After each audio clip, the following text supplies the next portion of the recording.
देखो बच्चों, तो आज अपन देख रहे हैं किसी भी चार्ज पार्टिकल का मोशन इन इलेक्ट्रिक फील्ड। ठीक है, जो पहला केस है बच्चों, अगर इलेक्ट्रिक फील्ड यूनिफॉर्म नेचर का हुआ तब अपन देख रहे हैं मोशन ऑफ चार्ज पार्टिकल। ठीक है, अपने को पता है कि अगर इलेक्ट्रिक फील्ड बच्चों, अगर इलेक्ट्रिक फील्ड यूनिफॉर्म है, कांस्टेंट है, तो एक्सेलरेशन की वैल्यू जो है कांस्टेंट आएगी kV/m। ठीक है, ये m क्या है? m जो है बच्चों, ये है मास ऑफ चार्ज पार्टिकल। ठीक है, जो अपन फर्स्ट नंबर जो केस देख रहे हैं, जो ए नंबर केस है, इसमें क्या किया है अपन, एक यूनिफॉर्म इलेक्ट्रिक फील्ड में किसी चार्ज पार्टिकल को, ये देखो जो फर्स्ट चार्ज है वो पॉजिटिव चार्ज है, जो सेकंड चार्ज है बच्चों वो नेगेटिव चार्ज है। ठीक है, तो हमने दोनों चार्ज को क्या किया है, रिलीज किया है। ठीक है बच्चों, रिलीज करने का मतलब इसकी इनिशियल स्पीड क्या है बच्चों, इसकी इनिशियल स्पीड जो है वो 0 है, 0 है। ठीक है, तो अपन देख चुके हैं कि अगर किसी भी चार्ज पार्टिकल को यूनिफॉर्म इलेक्ट्रिक फील्ड में रखते हैं तो वो चार्ज पार्टिकल एक्सेलरेट करने लगता है। ठीक है, और उस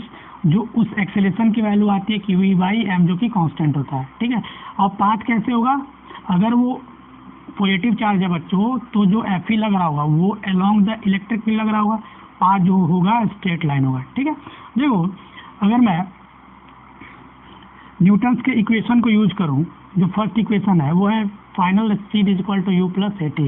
तो देखो यहाँ पे अपन रिलीज किए हैं तो u की वैल्यू 0, v की वैल्यू at के बराबर आएगी, तो kV/m इंटू टी आ रहा होगा। ये है पहला इक्वेशन। अगर मैं दूसरा इक्वेशन देखूं, अपन स्केलर फॉर्म में इक्वेशन देख रहे हैं, s equal ut plus half at square, u की वैल्यू 0 है तो ये टोटल u इंटू टी 0 हो जाएगा। s की वैल्यू जो आएगी, जो आफ्टर t टाइम पे जो चार्ज पार्टिकल का जो होगा डिस्प्लेसमेंट होगा वो होगा half kV/m into t square. ठीक है, v square minus c square to 2as, ये थर्ड इक्वेशन है। u की वैल्यू जैसे 0 डालूंगा बच्चों तो वी स्क्वायर की वैल्यू 2 इंटू kV/m इंटू ऐसा आ रहा होगा। ठीक है, देखो जो बी नंबर केस है, ठीक है, इसमें अपन क्या किया है, इस बार चार्ज के पास इनिशियल स्पीड है और वो जो स्पीड है वो in the direction of applied electric field है। देखो यहाँ पे u और e के बीच में कितना डिग्री का एंगल है, 0 डिग्री का। ठीक है, इसके पास इनिशियल स्पीड है। अगर मैं यहाँ नेगेटिव चार्ज दे देता तो u और e के पास थीटा जो होता 180 हो जाता। ठीक है, तो अगर मैं दूसरे फॉर्म में इक्वेशन को वेक्टर फॉर्म में लिखूं तो v is equal to u plus at लिख सकता हूँ। यहाँ अपने को एक्सेलरेशन की वैल्यू पता है, एक्सेलरेशन की वैल्यू कितनी आ रही होगी बताओ, एक्सेलरेशन की वैल्यू आ रही होगी kV/m। ठीक है, इसको यहाँ डाल देंगे तो सिमिलरली फर्स्ट इक्वेशन और सेकंड। और यहाँ अपन देख रहे हैं कि जो पाथ है चार्ज पार्टिकल का वो स्ट्रेट लाइन को फॉलो कर रहा है और मोशन जो है एक्सेलरेटेड है। क्यों? क्योंकि अपन जानते हैं कि किसी भी चार्ज पार्टिकल को अगर यूनिफॉर्म इलेक्ट्रिक फील्ड में रख देते हैं बच्चों तो वो क्या करने लगता है, एक्सेलरेशन करने लगता है। ठीक है, यहाँ तक कोई दिक्कत। जो सी नंबर केस है बच्चों, इस बार मैंने क्या किया देखना, इस बार u और e के बीच में 90 डिग्री लिखा। ठीक है, इस बार क्या किया हूँ देखना, जो सी नंबर केस है इसमें है u is perpendicular to e vector. ठीक है, यहाँ तक कोई दिक्कत, यहाँ तक कोई दिक्कत नहीं है। मान लो कि अप्लाइड इलेक्ट्रिक फील्ड ऐसा है, ठीक, अप्लाइड इलेक्ट्रिक फील्ड इतना है, एक चार्ज पार्टिकल को मैंने ऐसे इनिशियल स्पीड u से प्रोजेक्ट किया अपवर्ड। ठीक है बच्चों, तो देखो यहाँ पे g की वैल्यू 0 है। ठीक है, g 0 के मतलब मैं ग्रेविटी फ्री स्पेस मान करके इस केस को डील कर रहा हूँ। ठीक है, थीटा की वैल्यू कितना है, जो थीटा है वो 90 डिग्री है। इस बार मैंने जो चार्ज पार्टिकल को प्रोजेक्ट किया है वो perpendicular to the applied electric field project किया है। अब अपन क्या कर सकते हैं, देखो जैसे ये इसको मैंने y डायरेक्शन में वेलोसिटी दे रखा है, इनिशियल वेलोसिटी, लेकिन अगर अपन देखें तो इधर इस पे एक एक्सेलरेशन लग रहा होगा ax, ये होगा kV/m के बराबर। ठीक है, इसका मास m है तो ठीक है, तो देखो तो इसकी जो ट्रेजेक्ट्री होगी वो कुछ यूँ होगी। ठीक है बच्चों, ठीक है, देखो तो अगर इसके मोशन को मैं x डायरेक्शन, ठीक है, और y डायरेक्शन में डील करूं तो देखो क्या आ रहा होगा, x डायरेक्शन और y डायरेक्शन में डील करें तो ux की वैल्यू 0, ए एक्स की value q we by m, ठीक है बच्चों। चलो यहाँ पे यू वाई की वैल्यू देखो कितना, इनिशियल स्पीड 0 यू, ठीक है। ए वाई की वैल्यू 0, क्यों? क्योंकि जी इक्वल टू 0 है, ठीक है। और यहाँ कोई वर्टिकल में एक्सेलरेशन नहीं है, ठीक है बच्चों। तो अपन देखें तो जो वर्टिकल मोशन है वो कांस्टेंट स्पीड के साथ है, और जो हॉरिजॉन्टल मोशन है बच्चों वो है यूनिफॉर्मली एक्सेलरेटेड मोशन, ठीक है। अपन प्रोजेक्टाइल डील करते वक्त देख चुके हैं, यूनिफॉर्मली एक्सेलरेटेड मोशन है, ठीक है। देखो अगर आफ्टर टी, देखो आफ्टर टी टाइम के बाद अपन क्या करने जा रहे हैं, इसकी स्पीड देखने जा रहे हैं, ठीक है। तो आफ्टर टी टाइम अगर मैं फाइनल स्पीड निकालूं इसका, तो एक एक्स कंपोनेंट आ रहा होगा और एक वाई कंपोनेंट आ रहा होगा, ठीक है। तो देखो आफ्टर टाइम टी, ठीक है, अगर मैं इसका वेलोसिटी निकालूं, ठीक है, तो we x is equal to u x plus a x into t आएगा, ठीक है बच्चों। यू एक्स की वैल्यू कितनी है, देखो 0 प्लस ए एक्स की value q we by M into T.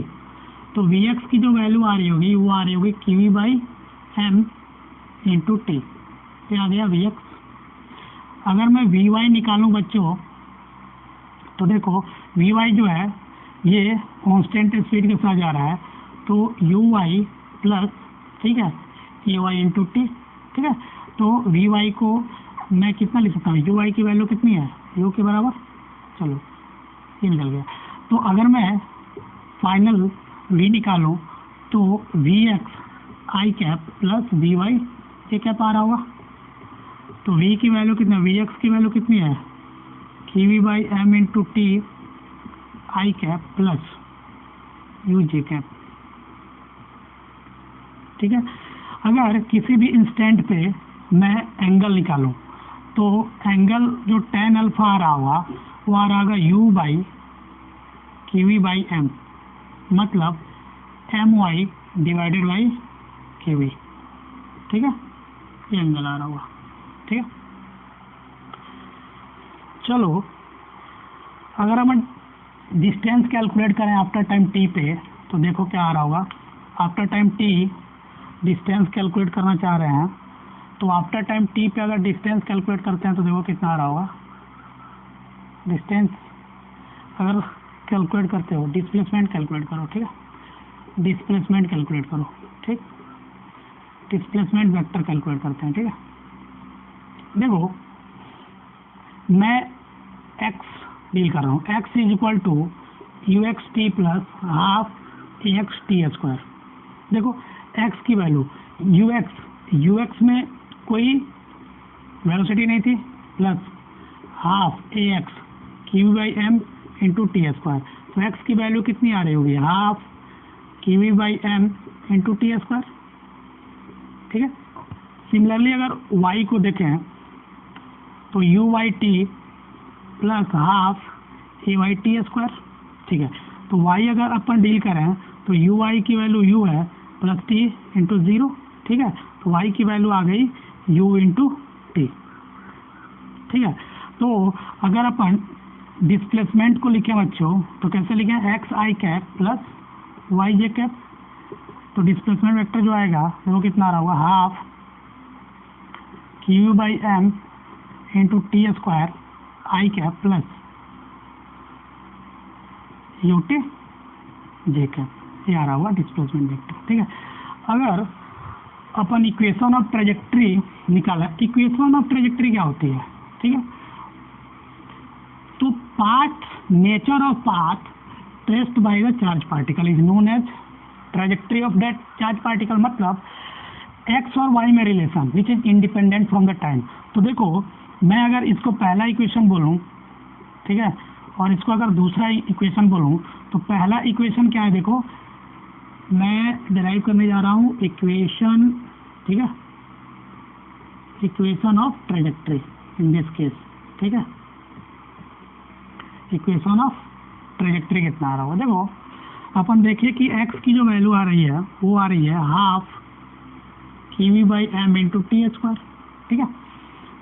यहाँ y की वैल्यू कितनी आ रही है ut के बराबर, ये पहला इक्वेशन है, दूसरा इक्वेशन, ठीक है। दूसरे इक्वेशन से टाइम की वैल्यू निकाल लो y/u, इसको डाल दो पहले इक्वेशन में, तो x की जो वैल्यू आ रही होगी हाफ QV/m, ठीक है, इंटू y/u का होल स्क्वायर।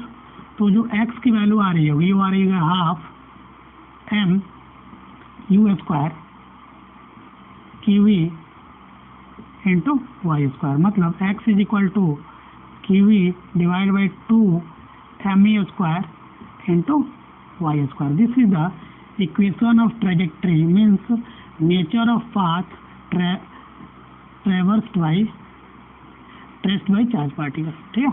यह है equation of trajectory in this case, ठीक है बच्चों। देखो अगर मैं किसी एंगल पे, इस बार किसी जनरल एंगल पे चार्ज पार्टिकल को प्रोजेक्ट कर रहा हूँ, ठीक है। अगर u और v के बीच में थीटा डिग्री का एंगल है, ठीक है, u एंड जो e वेक्टर है उसके बीच में थीटा डिग्री का एंगल है, which is not equal to 90 degree, ठीक है, 180 डिग्री एंड 0 डिग्री, ठीक है। थीटा कोई जनरल थीटा है। देखो जैसे मान लो कि ये यूनिफॉर्म इलेक्ट्रिक फील्ड है, हमने क्या किया, एक चार्ज पार्टिकल को ऐसे u से थीटा एंगल बना के प्रोजेक्ट कर दिया, ठीक है, ठीक है बच्चों। चलो तो अपन प्रोजेक्टाइल देख चुके हैं। इधर अगर मैं x डायरेक्शन का मोशन देखूं और y डायरेक्शन को इंडिपेंडेंटली डील करूं तो देखो क्या क्या आ रहा होगा, ठीक है बच्चों। अपन वही कंसेप्ट लगा रहे हैं जो 11th क्लास में पढ़ के आए हैं, ठीक है। कहाँ पढ़े हैं बताओ, काइनेमेटिक्स में ना, ठीक है। अपन इस 2D के मोशन को इंडिपेंडेंटली 1D में डील कर रहे हैं, ठीक है। देखो x डायरेक्शन में इसका एक कंपोनेंट आ रहा होगा, एक y डायरेक्शन में कंपोनेंट होगा, तो ux is equal to u cos theta, और ax की वैल्यू आ रही होगी QV/m। कोई दिक्कत नहीं है। अगर uy देखें बच्चों तो uy में आ रहा होगा u sin थीटा, ठीक है, और ay कितना होगा 0, क्योंकि यहाँ g की वैल्यू 0 है। अपन अपने को करना क्या है, अगर time t is equal to t पे अपने से कैलकुलेट करा जाता है कि फाइनल वेलोसिटी बताओ, तो बताओ क्या लिखोगे। अगर आपसे वेलोसिटी कैलकुलेट करा ले, ठीक है, आफ्टर टाइम t, तो कैसे निकालोगे, v को मैं लिख देता हूँ vx i cap plus vy j cap. vx की वैल्यू कैसे कैलकुलेट करो, देखो vx की वैल्यू कितना हो जाएगा ux plus ax into t i cap plus vy की वैल्यू देखो uy, ठीक है, प्लस ay इंटू टी जे कैप। जो वैल्यू है उसको डाल दो, तो ux की वैल्यू कितनी है u sin theta plus QV/m into t, ये आ रहा होगा आई कैप, प्लस uy की वैल्यू कितना है u sin थीटा जे कैप, यही आ रहा होगा ना। तो जो v की वैल्यू आ रही होगी बच्चों, जो फाइनल वेलोसिटी आ रहा होगा वो आ रहा होगा u sin theta plus QV/m into T. सवाल में डाटा गिवन होगा, मैं आपको अप्रोच बता दे रहा हूँ कि कैसे अप्रोच लगाना है, ठीक है। सिमिलरली अपन डिस्प्लेसमेंट निकाल सकते हो ना। अगर डिस्प्लेसमेंट की बात करूँ, यहाँ लिख लो डिस्प्लेसमेंट। अगर अपन डिस्प्लेसमेंट वेक्टर की बात करें बच्चों, तो एस को क्या लिखूंगा एस एक्स आई कैप, या यहाँ एक्स आई कैप लिख लो प्लस वाई जे कैप, ठीक है। इधर लिखो u sin theta into T plus half QV/m into t square, ये आ रहा होगा आई कैप, प्लस इधर का मोशन कैसा है, तो ये होगा u साइन थीटा, ठीक है, into u sine theta into T जे कैप, ये आ रहा होगा एस वेक्टर। देख लो एक बार चेक कर लेना कैलकुलेशन, ठीक है। देखो ये है अप्रोच। अपन क्या कर रहे हैं कि अगर किसी एंगल पे चार्ज पार्टिकल को प्रोजेक्ट कर रहे हैं तो अपन क्या कर रहे हैं, उसको वाई डायरेक्शन और एक्स डायरेक्शन में इंडिपेंडेंट मोशन को डील कर रहा है, उसके बाद वेक्टर सम कर दे रहा है, ठीक है बच्चों। यहाँ तो कोई दिक्कत नहीं होगा। तो देखो एक सवाल देखते हैं। सवाल ये है कि सवाल ऐसा है, देखो एक प्लेट है, सवाल आसान है। एक प्लेट है, इस पर पॉजिटिव चार्ज है, इनफाइनाइट प्लेट है, ठीक है, या नेगेटिव चार्ज डेंसिटी जो है सिग्मा है। यहाँ से एक चार्ज पार्टिकल को जिस यू स्पीड से फेंका गया है, ठीक है, ये थीटा है और चार्ज की वैल्यू मास m है। यहाँ तो कोई दिक्कत नहीं है, ठीक है। आपसे जो पूछा गया है वो ये पूछा गया है, क्या v बताओ। दूसरा पूछा गया कि आप t बताओ। तीसरा टाइम फ्लाइट पूछा गया, हाइट पूछा गया, और चौथा क्या पूछा गया बच्चों, चौथा पूछा रेंज बताओ, ठीक है। इतना चीज़ें आपसे पूछ रखी है उन्होंने। तो अगर अपन हॉरिजॉन्टल प्रोजेक्टाइल से इसको कंपेयर करें तो देखो अपन हॉरिजॉन्टल प्रोजेक्ट, और यहाँ जी ऑफ है ना, जितने सवाल हैं ये ग्रेविटी फ्री स्पेस में है, ठीक है बच्चों। यहाँ जी की वैल्यू 0 है, ठीक है, जी की वैल्यू कितना है 0, ग्रेविटी फ्री स्पेस है, ठीक है। देखो अगर इस सवाल को सॉल्व करें तो एक आ रहा होगा इधर you x you cos theta, इधर आ रहा होगा यू साइन थीटा। मैं क्या एजम्पशन लेके चल रहा हूँ कि अगर ऊपर जा रहा हूँ तो नेगेटिव, नीचे आ रहा हूँ ऊपर जा रहा हूँ तो पॉजिटिव, नेगेटिव नीचे के लिए, अगर राइट वर्ड है तो पॉजिटिव, जैसे अपन प्रोजेक्टाइल डील किए थे। ये हमारा साइन कन्वेंशन है।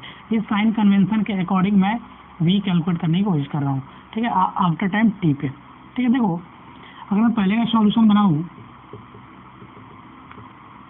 ठीक है, तो देखो जो एक्सेलरेशन आ रहा होगा, इसमें जो एक्सेलरेशन आ रहा होगा चार्ज पे, ये तो रिटार्ड कर रहा होगा क्योंकि इलेक्ट्रिक फील्ड नीचे होगी और इस इलेक्ट्रिक फील्ड की value sigma upon epsilon not होगी, ठीक है, नीचे होगी। तो इस पे एक रिटार्डेशन आ रहा होगा ए वाई इज इक्वल टू कितना आ रहा होगा क्यू वी बाई एम, ठीक है।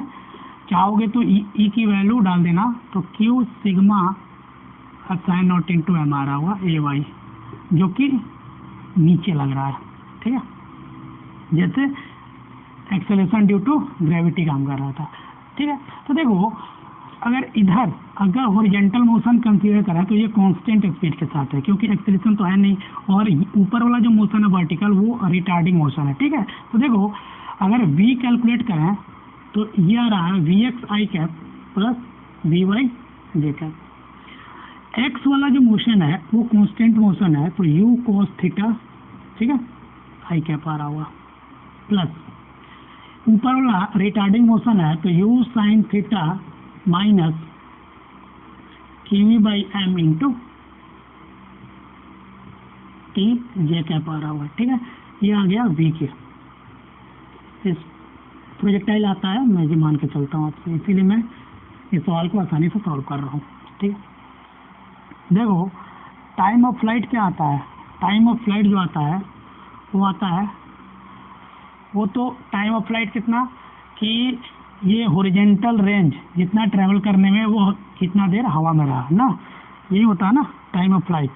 तो ये आता है 2, याद करना, 2u(y) बाई जी मतलब ay, ठीक है।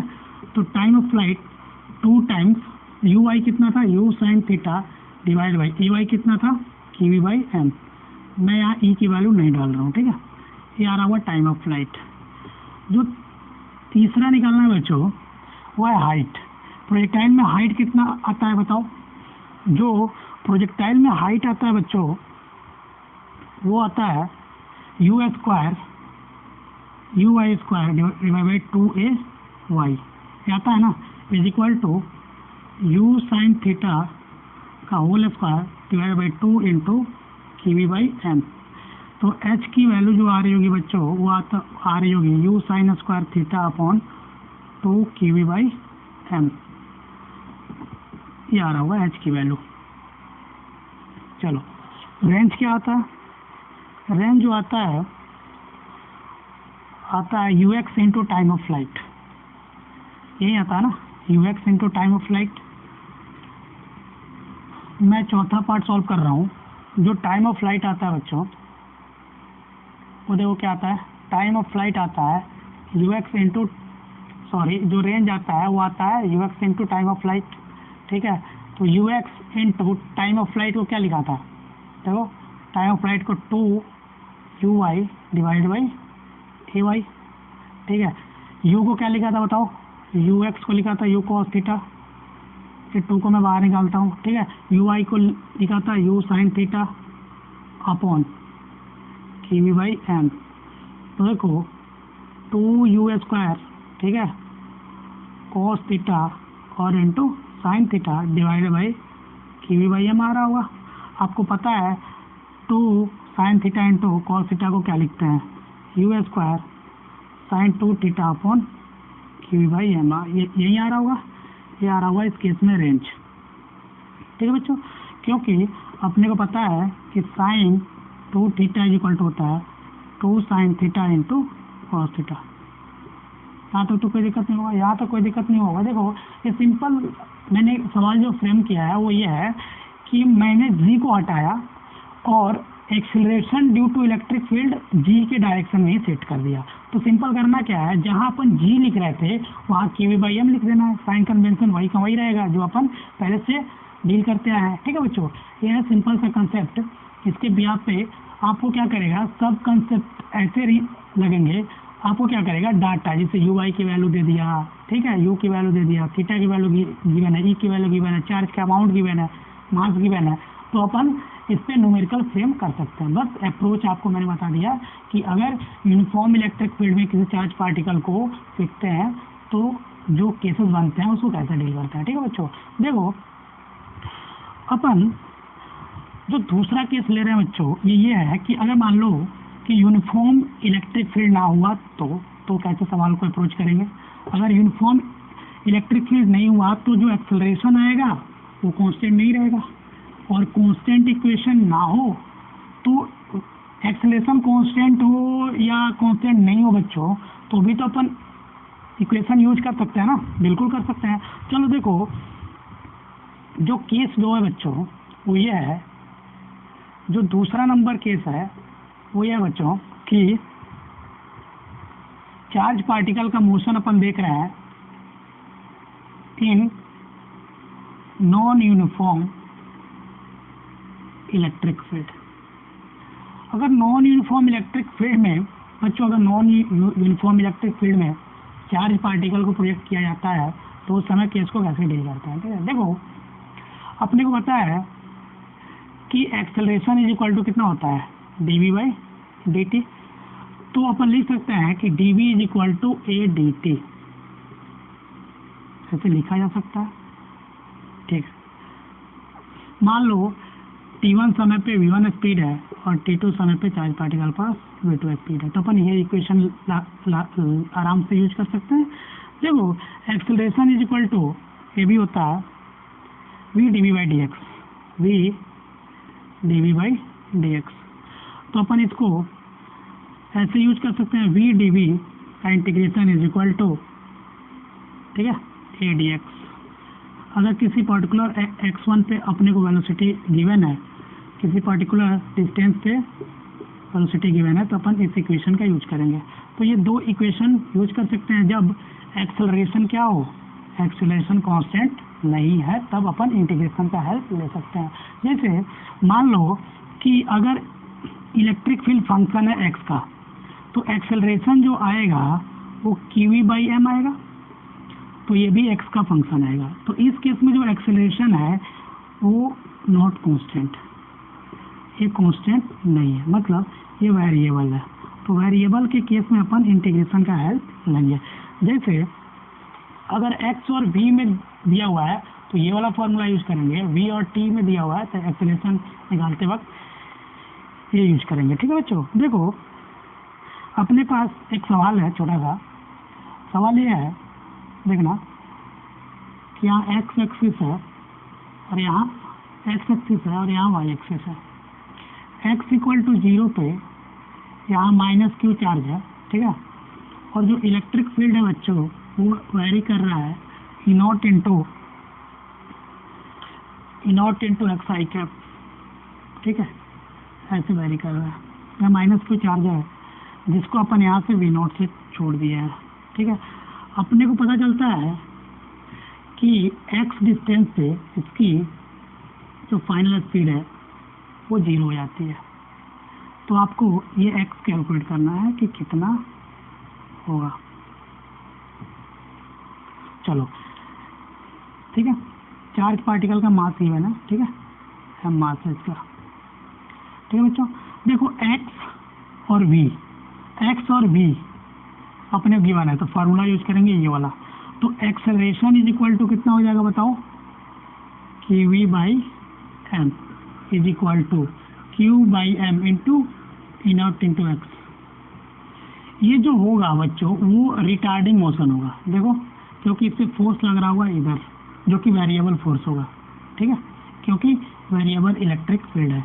जैसे जैसे ये आगे बढ़ेगा वैसे वैसे इस पर ज़्यादा फोर्स लगेगा। तो एक समय आएगा जब ये रुक जाएगा। जैसे ही रुकेगा तो आपसे पूछ लिया है कि एक्स ने कितना डिस्टेंस ट्रैवल किया। ठीक है बच्चों, ऐसा सवाल है तो अपन इसको ऐसे लिख सकते हैं। तो एक्सेलरेशन की वैल्यू आ रही है q E naught divided by M into x जा रहा है इधर।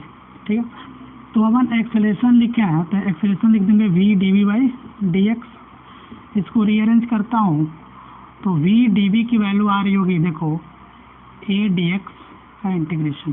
ठीक है, चलो प्रॉपर लिमिट लगाते हैं। एक्स इक्वल टू 0 पे वी नॉट स्पीड, चूँकि ये रिटार्डिंग मोशन है तो अपन यहाँ माइनस लगाएंगे। मैं माइनस को यहाँ लगा लेता हूँ। ठीक है, देखो यहाँ तक कोई दिक्कत नहीं है, यहाँ तक कोई दिक्कत नहीं होगा। तो वी नॉट यहाँ 0 हो जाता है, मैं इसको बोल दिया एट एक्स पे।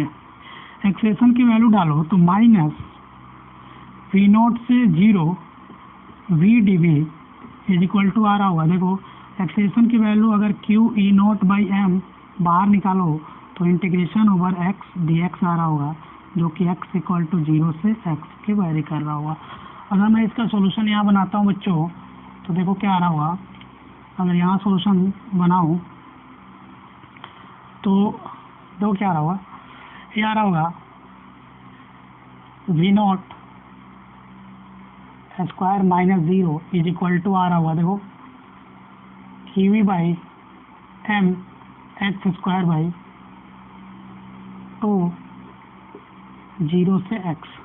यहाँ तो कोई दिक्कत, तो वी नॉट स्क्वायर बाई 2 आ रहा होगा नीचे ना, इसको इंटीग्रेट करूँगा तो वी नॉट स्क्वायर बाई 2 आ रहा होगा। ठीक है, इज इक्वल टू आ रहा होगा q we by Q E not by M x square by 2 नहीं आ रहा होगा। चलो यहाँ से ये गया तो एक्स स्क्वायर की जो वैल्यू आ रही होगी बच्चों वो V not square into M divided by Q E not आ रहा होगा। ठीक है, एक्स की वैल्यू कैलकुलेट करें तो ये आ रहा होगा root under m divided by Q E naught. ये एक्स की वैल्यू आ रही होगी। यहाँ तक कोई दिक्कत बच्चों, यहाँ तक कोई दिक्कत नहीं हुआ होगा ना आपको। तो ये था छोटा सा कंसेप्ट, जब किसी चार्ज पार्टिकल को अपन यूनिफॉर्म इलेक्ट्रिक फील्ड और नॉन यूनिफॉर्म इलेक्ट्रिक फील्ड में छोड़ देते हैं बच्चों, तो ऐसे केसेस को कैसे डील करते हैं जब अपने पास न्यूमेरिकल फ्रेम करके